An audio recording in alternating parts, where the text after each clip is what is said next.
So basically, to finish up where I was the last time, I ended with gamification. And the next thing that I plan to incorporate with using all of these great technology tools is parent involvement. Parent involvement is going to, sorry, let me make this a little bigger for you.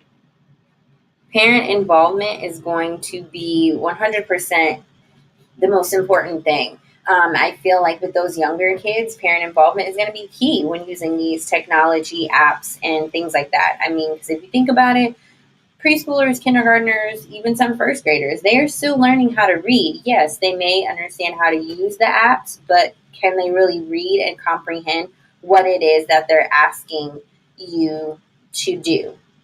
So I really think that that parent involvement is going to be what is most important. So the next part is just innovating teaching.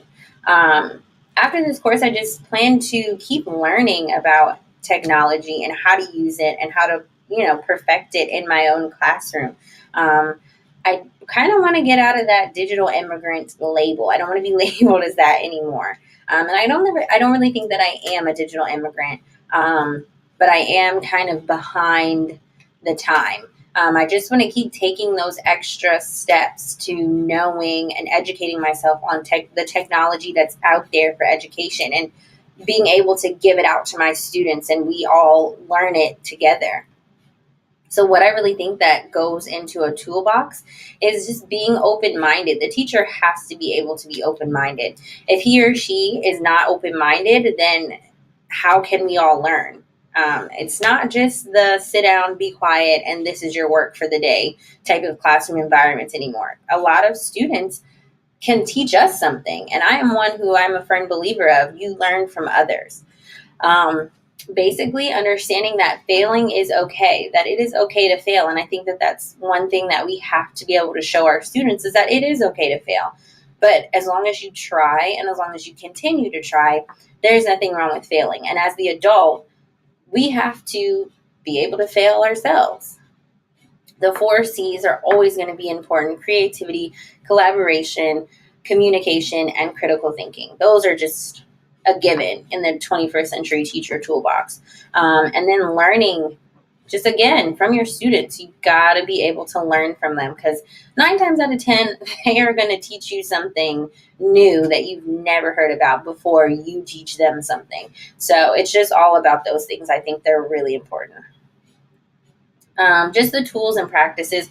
I really think a practice, again, that a teacher should be able to have is being creative.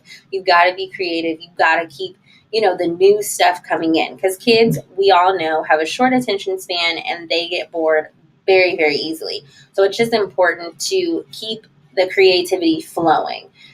Blended learning. Again, I love blended learning. I think that more and more teachers and more schools are going to start incorporating that into their classrooms and how they conduct their classroom learning environment. So I really think that that is a tool and a practice that teachers are going to need to have coming up. Um, and then communication. Communication is key.